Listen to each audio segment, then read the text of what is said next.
Wedding Planning Podcast. Hello, and welcome along to the very first episode of Wildly Wed, the Real Wedding Planning Podcast. Woo-woo. Now, firstly, if you're listening to this, it is fair to assume that you are engaged, so congratulations. Or maybe they're not engaged yet. Maybe you're planning ahead in anticipation of the perfect proposal, or maybe you're planning to propose, and I love that. Oh, lovely. But whatever it is, you are welcome to this first episode, which is entitled So You're Engaged. Where on earth to start?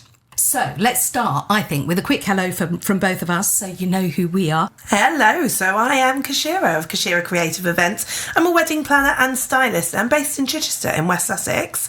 I guess what I'm there to do is I want to help create a unique individual day for every couple that I work with and make sure that it's everything you want it to be. Dreamy.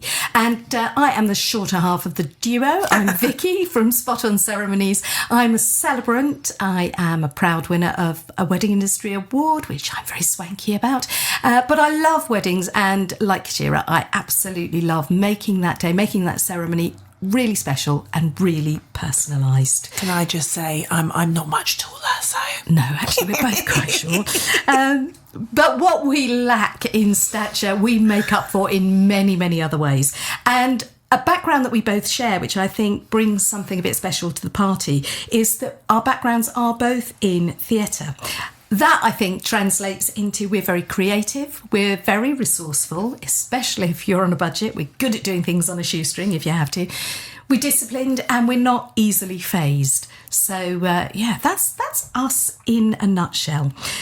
But I think also it's really important to say early on in this podcast, the advice we're going to share with you, the tips we're going to give you, and the tips that some of our top suppliers are going to give you may not be exactly right for you. For goodness sake, it is not prescriptive. This podcast really, we hope, will be informative, will also give you inspiration. But ideally, take things away, take things that work for you, put your own twist on things. We are big fans of putting your own twist on things. Absolutely. Yeah, no, definitely. One size does not fit all.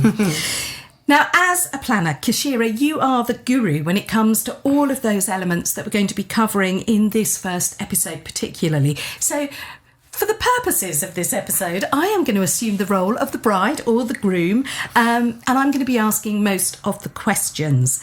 So let's kick it off straight away. Let's get down to that really thorny issue of money and budgets. Okay, go.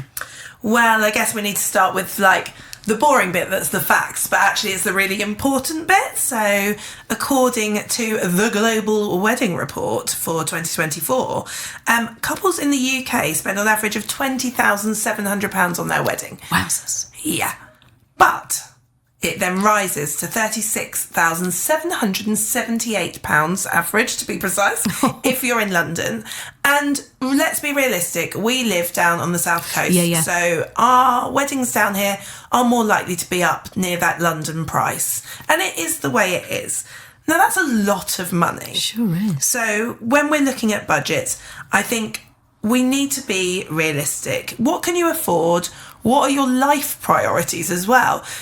If buying a house is really important to you and that's something that you want to aim for, maybe you need to do that before you get married. And maybe being engaged for a long time is absolutely fine, because children get in the way, dogs get in the way. My dog gets in the way of everything. So the first thing I'd say is it's a lot of money and we need to make sure that it's money you're okay to spend. Sure. So that's where I'd start when we're talking about budgets. And when you look at the facts and figures, again, 59% of couples go over budget.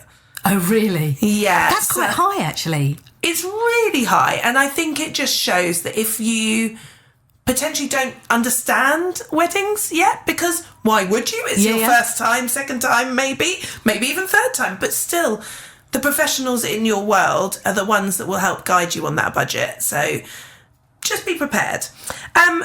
So when we look at budgets, when we look at what you want to spend, nail your non-negotiables. So by that you mean identify the things that you really want? Yeah, and know what your priorities are. Know what's top of your list, what you don't want to compromise on.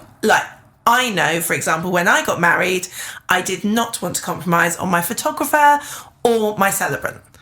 Okay. So if you know that there's things that are top of your list, they're the things you want to set your budget towards, and you want to start with those. But you also do need to start with just getting the bulk of it, the big things in place. But understanding how much each of those areas costs is where a wedding planner can kind of give you a hand, but also just do some research. But when we look at budgets as well, don't forget to leave yourself a contingency. We've just talked about 59% of people going over budget. So you've got to have a contingency budget. And I'd say 10% of your overall is a really good place to start. So it is literally walloping another 10% onto whatever you know your budget is. Yeah. Yeah, okay. Just make sure, then hopefully you don't go in that 59%. You know, actually my wedding has come in exactly where I wanted it to.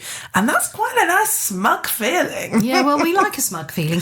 But actually just touching for a moment, you know, talking about budgets and how you can save money, but also I guess if you save time, you potentially save money.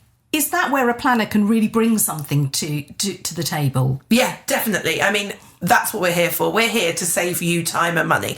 I think it said 200 hours is the average wedding planning time, for a couple.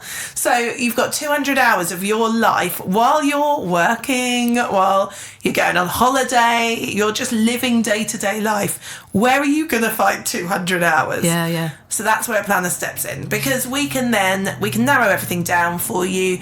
We can streamline it. We can do suggestions that will save you time and money. And of course you've got a little black book full of suppliers who you've got preferred rates with. Exactly. So actually that's really worth considering, that if you look at it on the face of things and think, actually I can't afford to factor a planner in, take another look at that, because long term you could probably save yourself, as I said, both time and a bit of dosh as well. Yeah, definitely worth looking at. But also when we're thinking about budgets and we're thinking about how much we want to spend, another really important thing that you've got to do, and it's another dull one. I feel like I'm coming out with all the boring stuff. So. Don't worry about it. The other one you must do is insurance. Okay. Get yourself some wedding insurance, because, well, especially if you're getting married in England, we don't know. And if you look back even across the world, COVID was devastating, really hard. But get yourself insurance so that you're covered. Do your homework, because I'm not going to recommend a specific insurance company. Go and look. There are lots of comparisons out there that you can do. And I think, Vix, did you say someone... Well, yeah, one of my couples actually managed to get it through their house insurance. 10 minutes on the phone to their insurance provider, and it was done. Yeah. It wasn't overly expensive, but it did give them peace of mind. And I don't think you can put a price on that. You really can't. No, I love that. So, yeah, insurance would be kind of... We'll talk about budgets throughout, but get your wedding insurance sorted first. Yeah, I know. It is. You're right. It is a bit of a dull one. But, you know, put your big girl or boy pants on and just do the dull stuff. Get it done. You know it makes sense. Wildly Wed, the real wedding planning podcast. So next big thing up, timelines. And I say timelines plural because... who knew? Apparently there are 2 timelines, Miss Keshira. Yeah, there really are. You've got your overall wedding planning, like from the second you get engaged and you start thinking of all those exciting ideas to the day you get married. And actually that timeline extends, every overall wedding planning timeline extends to after your honeymoon, because you've still got thank yous to send, don't forget. Of course. We're talking about the overall timeline. So what I'd say is, it is so okay if you want to plan your wedding in 3 months. Yes. You can do it. We did ours, actually, in 3 months. Did you? Yeah. Love that. Yeah, don't be scared of doing it. If you decide, we're engaged, we want to get married, you can do it. I think the average in the UK, and I keep talking about these averages, but I think it is about 15 months. Okay. Which I think that's slightly longer than I'm seeing out there. But I don't know, Vicky, what's your... I would say I'm looking at probably about 13, 14 months, so probably just not far off it. Yeah. But it doesn't matter, really. Whatever your timeline is, the point is you can make it work for you, but you have to be clever. Yeah, You have to be clever, and you might need, depending on the size of your wedding, you might need to work a bit harder. Because obviously you're still squeezing a lot in, the same amount as you are if you do it over 12 months, over 15 months. Yeah. You've got to squeeze it into 3 months. But I would say if you're doing a wedding in 3 months, you're probably going to go for a slightly smaller one maybe. And that's a great idea. And when we think about the budgets we've just spoken about, it's even better because it will save you more money. But looking at the timelines, where's the best place to start? Well, we need to start with your priority. We talked about what are your non-negotiables, what don't you want to compromise on. Well, you start there. So get those bits in place. If you've done your research, I don't know. I know that I had followed a few accounts for a while before I was even engaged and knew that I just loved their style, even if they weren't wedding accounts, they weren't wedding suppliers. Oh, there were people that so my photographer, I just had loved what she'd done. So maybe that's where you start, is just finding out how much that's going to cost and how soon you need to get those people booked. But then finding your venue and or marquee supplier, depending on if you're doing a big field and having a big festival. Yeah, love a festival. Or finding a hotel or a barn, whatever that venue is. So venue has to, whatever your priorities are, your venue really has to be a priority just because you've got to put people somewhere. Yeah, and a lot of the logistics, a lot of the look and feel can't be done until you know where you're getting married. Sure, yeah. So I'd start with that. And maybe you need a hand finding that, because I think, I don't know, maybe you've been to 75 different weddings in the last 2 years and you've watched all your friends get married and you don't want to do the same. So sometimes it's really hard if you're in, you're looking around, you know what people have done, but you don't know what's available. So that's a big part of what any wedding planner will do, is streamline. Here's some ideas. You tell us what you're looking for, what your absolute dream venue would look like, or you might not even know that bit. You might just know, I really like outdoors. I like being outdoors. But I want the practical elements as well. Exactly. And so that's where we come in and help, because we've worked in so many different venues in so many different places, and we can start guiding you to places that you might not have considered, but also guiding you to trusted suppliers and trusted venues that we've worked with, that we know how they work as well. And that can be really valuable. So that's a venue has to be part of your early timeline. It does. And if a planner isn't in your budget, which is absolutely fine, because not everyone does want a planner, there are wedding kind of venue comparison websites and searches. And there's a really lovely one that I know of called Coco Wedding Venues, and they do a great job and it looks really lovely and they're really lovely people. And I suppose just to lob one in as well, if you know your local area well enough, I guess you could start looking outside of the box, think outside the box, and look at venues that aren't typically wedding venues, but that might be worth having a conversation with. Yeah, that's exactly what I did when I got married, is I went somewhere I liked the look of and said, hey, can I get married here? Yeah, do it. What about tap rooms? There's loads of brewery tap rooms. They're really cool. There's some really cool coffee roasters as well, if booze isn't your thing. There's so many different places that you could just go along and say, guys, you've got some really nice space. I really like it. Any chance of getting married? And you might find that actually they've done that before. Yeah, yeah. You just, because it's not a wedding venue. I will just lob this in, and we will touch on this, of course, in another episode. But when we talk about getting married somewhere, those venues that are not licensed for weddings, you can have a celebrant-led ceremony absolutely any way you like, which is a beauty of a celebrant-led ceremony, but also opens up your possibility from a venue perspective. Yeah, you need to get married wherever you want to get married. So kind of throw out what you think the rule book is on, oh, but I can't get married there because it's not legal. Yeah, throw that out the window, because we'll talk about the legal requirements versus the celebrant-led bit, but investigate your legal ceremony, but you can keep that completely separate. Yeah. As I say, we'll come back to that another time, but I think, for the purposes of timelines and looking at that venue, if you want somewhere that isn't necessarily licensed to do a legal wedding ceremony, there are ways around that. Definitely. And I think as well, we just need to think about when you're looking at your timelines, who do you need to book first?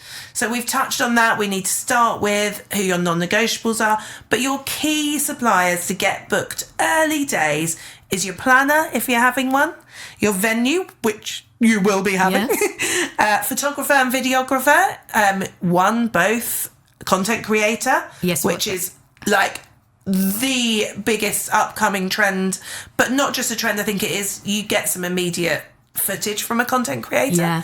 Something to look at. Your celebrant. Of course. There's Vicky over there. Your florist.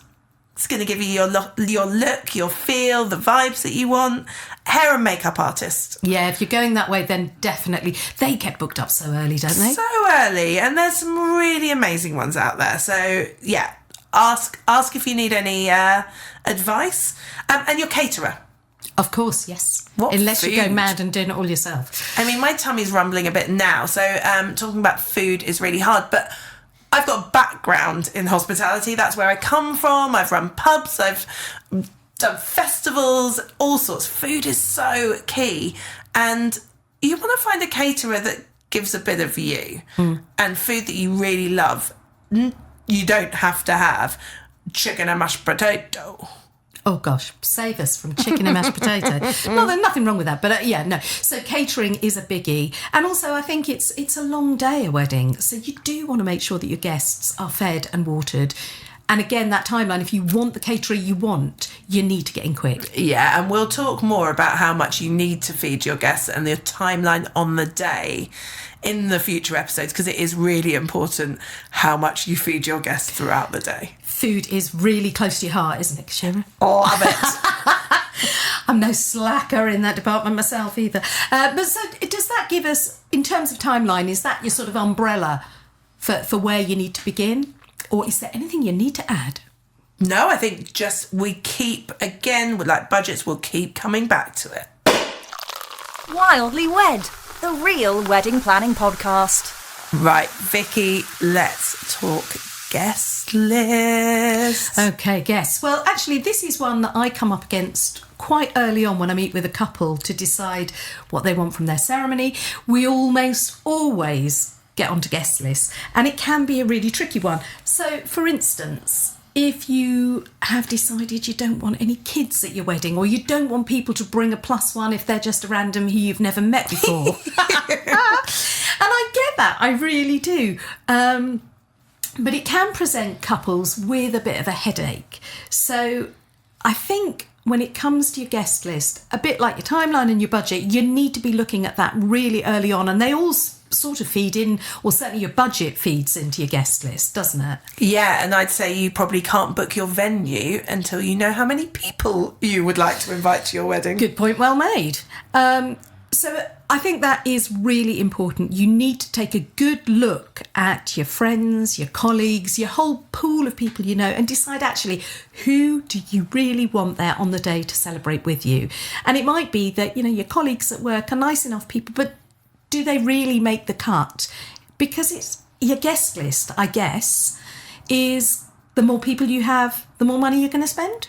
Yeah, absolutely. We've said it and we will say it again. And also, if you're having a destination wedding... Oh, well, yes. That's a whole other bag, isn't it? Talking about who do you invite to that and what that costs and what that looks like. Are your colleagues going to fork out a couple of grand if you decide you want to go to Italy? Probably not. So get them off the list. I might, for Italy, to be fair. Yeah, I would. I haven't got a couple of grand, but but yeah, so I think, that is, guests really are right up the top of that early planning list. And it can get tricky. I had a couple of years ago who were in a really difficult spot because their parents were paying for the whole shebang, or her parents were paying for the whole shebang. Now, the problem with that was that Mommy Dearest sort of felt that because she was paying for it, and I guess to a point you could argue she had a point, she kind of felt entitled to then invite sort of, I think it was 8 couples, friends of Mum and Dad, that they wanted there, but with whom the couple that were getting married had absolutely no relationship to speak of. to the point where we were sitting chatting about it, and she just casually dropped into conversation, "Oh, darling, don't be silly. We are paying for it." I could have throttled her at that point because it was just such a marker that, you know, we will have our way. But it does make things icky. But again, if you do that bit of planning, you plan your guest list early on, you can have perhaps those awkward conversations with your parents or whoever might be helping you out financially, and actually just kind of know what you're doing and how you're kind of circumnavigating that sort of thing. Yeah, I think it feels to me like it's a bit 90s, like 4 weddings and a funeral, to still be talking about the idea that parents are going to want something out of the day because they're paying for it. But it's real. It is real. It happens. Yeah, it is real. And it can be tricky. Don't forget, your day is your day. However, if you are looking for that contribution, you might need to compromise somewhere. But don't compromise on anything that really matters to you, because what's the point? Yeah, absolutely. Yeah. And just a note, I guess, on things like kids at weddings. I know that can be a really tricky one, but there are ways around it, aren't there? Yeah, definitely. And I think it's not abnormal to say, no, you can't bring your kid to my wedding. There are nicer ways to say it, and there's lots of ways that you can do that. Also, don't forget, some parents really appreciate not being able to bring their kids to the wedding. They would love a night off. And then on the flip side of that, I think Babes in Arms is a really lovely thing to add, to be able to bring your baby. If you've got friends who've got newborn babies, then allowing Babes in Arms can be a really nice touch, because it's either that, or I think you just need to think, well, if I don't do that, they probably can't come to the day. Well, no, because I mean, I'm guessing mums are probably still feeding babies, so there's sort of practical issues connected with that. So. Yeah, also, it can be a bit scary if it's the first time in your first baby, or even your second or third baby, leaving them at home when they're that tiny, or leaving them with someone else. So yeah, consider it. And if you're happy that they don't come, then that's great. So what did you do for your wedding? Did you have a no kids rule or what? Oh no, we had 25 lovely children come to our wedding, and they were like baby to 16-year-olds. Yeah. But what I'd say, if you're going to have kids at your wedding, like, include them, make them part of the day. We gave the kids all a goodie bag each. We actually did a little sports day, like egg and spoon sack race. Oh, we did an egg and spoon day, actually. Well, we got married on Easter Saturday, but we did have an egg and spoon. I won, but I cheated. These things that we don't know about each other that we're just finding out. But yeah, I think if you're going to have kids at your wedding, there are loads of suppliers out there that offer really professional nannying services. You could create a chill out tent or a chill out room in your day, somewhere that mums could go to feed, or babies can go and kids can go and hang out, because weddings can be a bit overwhelming, but also just make them part of it. Bring them in. We had one wedding a couple of years ago where they hired in a Punch and Judy, which was amazing. It was meant to be for the kids. We actually lost pretty much all the guests to Punch and Judy. So sometimes it can really work out. But as you say, endless sort of possibilities, suppliers there who will give you that support if you want to have kids at your wedding. But equally, if you make the decision that that's not right for you, it's just about how you handle it. And what's your sentence you told me about that I thought was the best sentence for life? For life, that I'm really bad at actually living, but I'm very good at saying no is a complete sentence. I love it. No justification, just no. Wildly Wed, the real wedding planning podcast. So in each episode of the podcast, we are going to be covering 3 particular tips. Something that ticks the sustainability box, a DIY tip, and also a top tip from wedding suppliers. So let's go to sustainability first. Keshira, what are we looking at? Well, I need to be honest here. Weddings aren't particularly sustainable. Now, that doesn't mean you can't try and you can't work to make your day sustainable. So the first tip I'd give is for you to go away, talk to your suppliers and ask them what they're doing to be more sustainably conscious. Think about your food waste, think about your floristry, and just ask the questions and see how you can make those conscious choices. That would be my first tip. But yeah, that's moving on to our DIY tip. Over to you, Vicky. Now, I think with your DIY tip, the people like to be involved in weddings.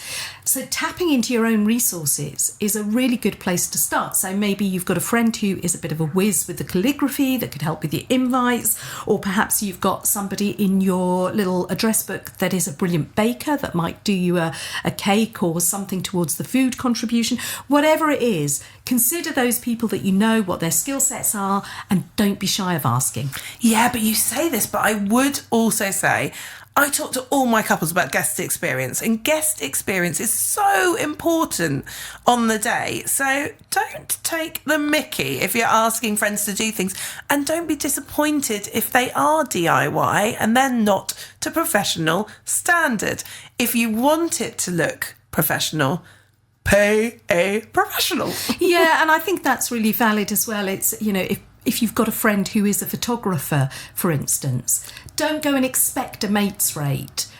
You know, you may find that they will offer you something, but particularly if you're getting married on a Saturday in June, which is peak wedding season anyway, and then you're asking them to do it for sort of £2.50 when they could be earning considerably more at another wedding. So it is about, it's balance, isn't it? Tap into your resources. Don't take the mickey, and as you say, don't be disappointed if they either say no, which they might, or they say yes and it's not quite what you're after. Yeah, and you can't expect them to be a guest and a supplier. Yeah. So that's a choice you gotta make.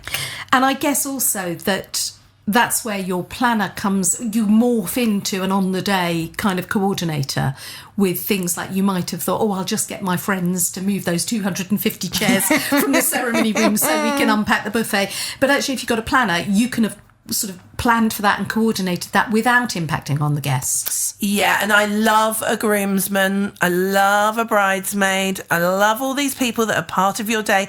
However, they don't really want to be moving 250 chairs. So let's work together and, on the day, hand it over to a professional. Even if you've not had a planner for the whole planning of your wedding up till the day, get an on-the-day coordinator to make sure it goes. Or get an on-the-day coordinator who can tap into your resources in the best and most effective possible way. Do it. Okay. And now in future episodes, we are going to have a top tip from a wedding supplier. This is our first episode, so we're having this. Thanks very much. So, Keshira, what is our very first big top tip as suppliers? Well, it goes back to what we've been talking about with budgets, with timelines, with everything, is book your planner, book your celebrant early. And we're allowed to say that because it's our podcast. We absolutely can. Get your help in with your organisation and the logistics and understanding what your day is going to feel like and how your ceremony is going to feel. That's really important. So book us in. Book us now, Yeah. if not sooner. So that's that for this first episode. But what's coming next? Keshira, what are we doing in our next episode? We're going to go sexy. Ooh. We are going to talk about mood boards and how it feels, how it looks, what your colours are, all of that bit. And we're also going to go and talk more into the key suppliers. So all those people we've talked a little bit about today, we're going to go into more detail. Fabulous. And where can people find us? They can find us in their ears. They can listen to us on all the different podcast channels, but also you can find us on Instagram at wildlywedpod or on our website wildlywedpod.co.uk. So DM us or fill out the contact form, and if you're a supplier, give us a shout too. We'd love to hear from you. Right, that's it. We are now off for a nap. Bye. Say I do to the Wildly Wed podcast. Follow us on Insta at Wildly Wed Pod.